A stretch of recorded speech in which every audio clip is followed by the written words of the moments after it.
ازاي الم كل التراكمات اللي عليا دي وانا اصلا على الله حكايتي، وفجاه لقيت كده كم عليا كده كبير، كم كده كبير عليا، او مش عارفه اجي منين.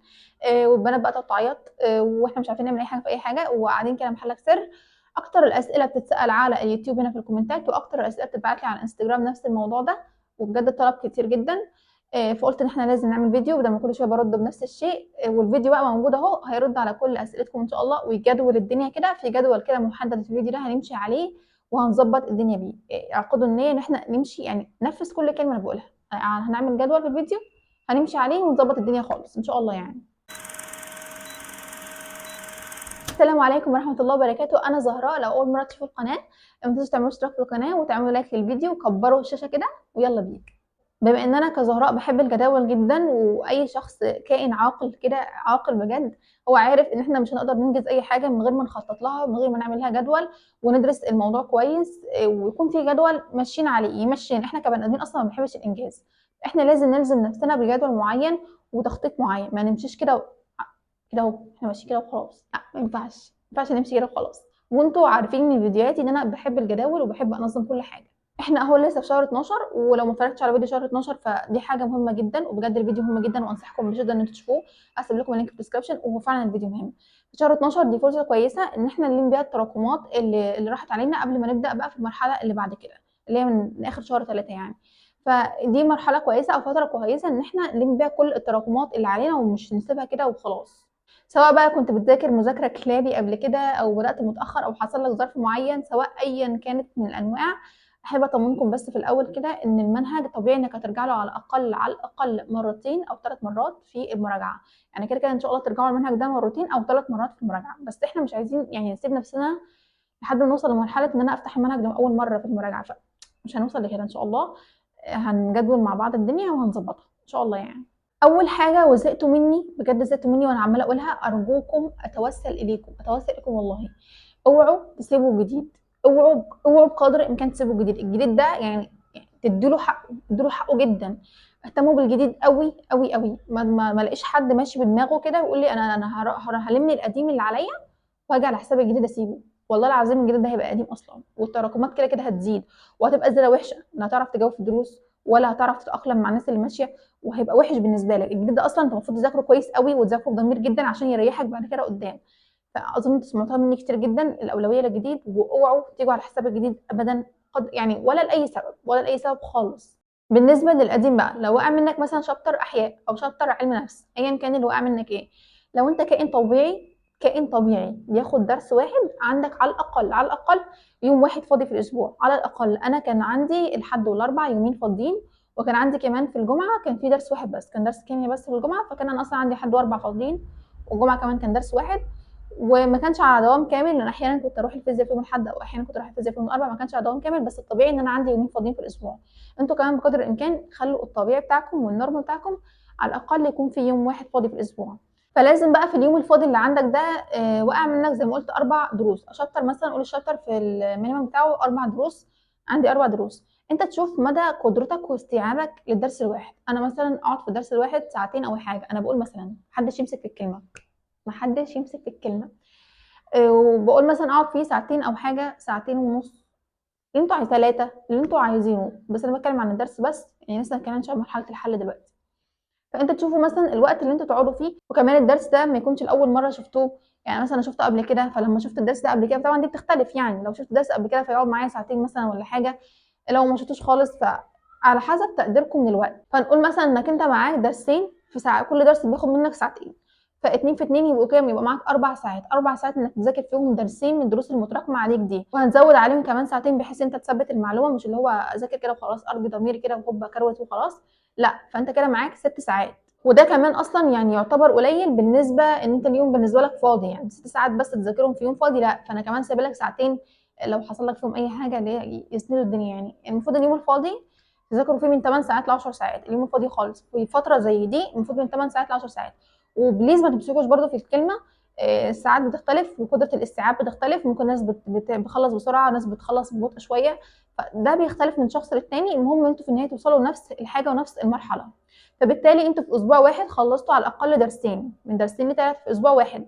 انا قلت في الاول ان انا عندي 4 دروس متراكمين مثلا في الماده دي، انا كده في اول اسبوع ايه خلصت درسين، الاسبوع اللي بعده ان شاء الله في اليوم الفاضي اللي عندي فيه اخلص كمان درسين، فانا كده خلصت في اسبوعين 4 دروس.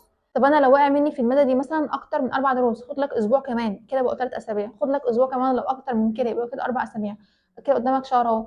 المهم ان احنا نمشي قديم مع جديد الاثنين متوازيين مع بعض، وخلصت من ماده تدخل في الماده اللي بعدها في الاسابيع اللي بعدها برضه تعمل نفس الحوار ونفس الشيء مع الماده اللي بعدها، وهكذا لحد ما كل التراكمات تخلص، وفي نفس الوقت تمشي الجديد ولو وقفت حاجه على حساب حاجه. واعرفوا اعرفوا طالما انت مؤمن انك تقدر تمشي الاتنين مع بعض هتمشي. اصل انت مش محط قطر، احنا مش محط قطر لو انا لازم امشي حاجه مع حاجه، يعني ما ينفعش امشي الاتنين متوازيين مع بعض. انا مثلا قادره ان انا امشي الكليه مع اليوتيوب، ازاي قادره اعمل الاتنين مع بعض؟ انا واثقه ان انا هعمل الاتنين مع بعض. لو انتوا واثقين انتوا تقدروا تمشوا الجديد تقدروا تمشوا القديم ولا تاثروا في اي حاجه هتعملوا كده. وطبعا علشان تعمل كل الكلام ده وتكون واثق من نفسك وان انت فعلا تقدر تعمل حاجه زي كده وتمشي الاتنين مع بعض، لازم تبعد عن الفون. يعني الفون ده بجد مصيبه، احنا لازم نبعد عن الموبايل تماما. ان احنا نهكر التابلت، وقلت الكلام ده كتير على فكره، ان احنا نهكر التابلت وننزل عليه يوتيوب او التليجرام لو بتستخدمه، فيوتيوب وتليجرام، والفون ده نرميه بره خالص، بره الاوضه اللي انت قاعد فيها اصلا، وما تستخدموش بجد يا جماعه، ما تستخدموش. عايزين واتساب استخدموا واتساب في اخر اليوم خالص، شوفوا كام مسج جات ومش مهم تشوفوا اصلا انت يعني ايه اللي هيحصل. وعلى فكره بتكون من الحاجات اللي مريحه جدا نفسيا ان انت تبعد عن الموبايل خالص. بجد بحس ان الموبايل اصلا بيحملك ضغط ملوش اي 30 لازمه.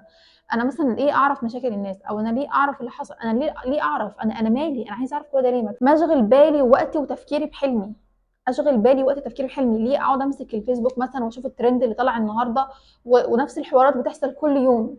وده اصلا في كتاب اسمه كتاب المهجريات كان اتكلم عن الموضوع ده، وعلي محمد علي لو انتم مش عارفينه ده يوتيوبر كان عامل ملخص للكتاب ده. مش حواراتكم، انتوا في ثانويه عامه مالكوش دعوه بالحوارات دي يعني، ركزوا في الثانويه عامه بتاعتكم وركزوا في حلمكم يا جماعه، وبجد الموبايل هيضيع لكم وقتكم وبجد هتندموا بعد كده، وان شاء الله ربنا ما يجيب ندم. وفي ناس كتيره جدا بجد بعتوا لي وقالوا لي ان هم لما استخدموا التابلت واستغنوا عن الموبايل نفع معاهم جدا وفرق معاهم جدا.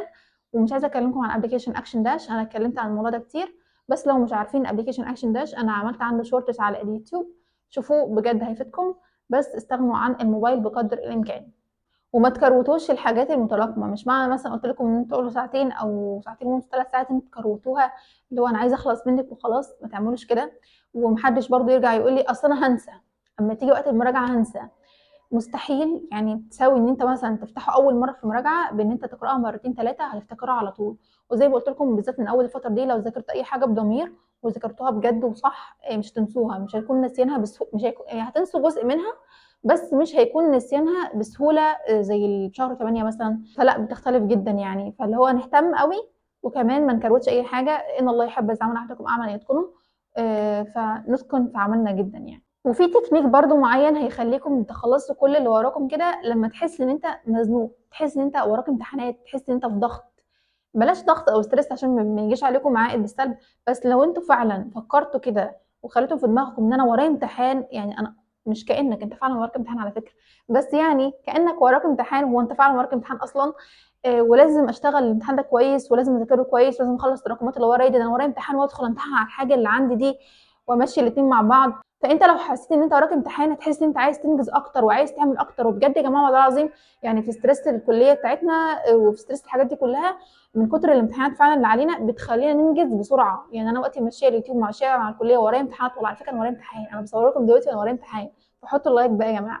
المهم يعني اللي هو ضغط الامتحان والستريس والحاجات دي بتخليك تنجز بسرعه وبتحفظ وبتفهم كل حاجه بتيجي في وقت الامتحانات، فحس ان انت مزنوق دايما. ويا ريت لو نخلينا في حالنا ملناش دعوه بقى باللي بدا قبل كده، طب انا هتساوى باللي بدا من زمان، طب انا لسه هبدا دلوقتي، طب مستحيل الاثنين يتساووا بعض. يقول الحق عز وجل في سورة المائدة يا أيها الذين آمنوا عليكم أنفسكم لا يضركم من ضل إذا اهتديتم. عليكم بأنفسكم يعني خليك في حالك وخليك في نفسك، مالكوش دعوة بدأ من زمان بدأ متأخر بدأ مش بدأ، خليك في نفسك وعليك في نفسك. وبقول لك يا أيها الذين آمنوا يعني مرحلة عالية، مش المسلمين بس.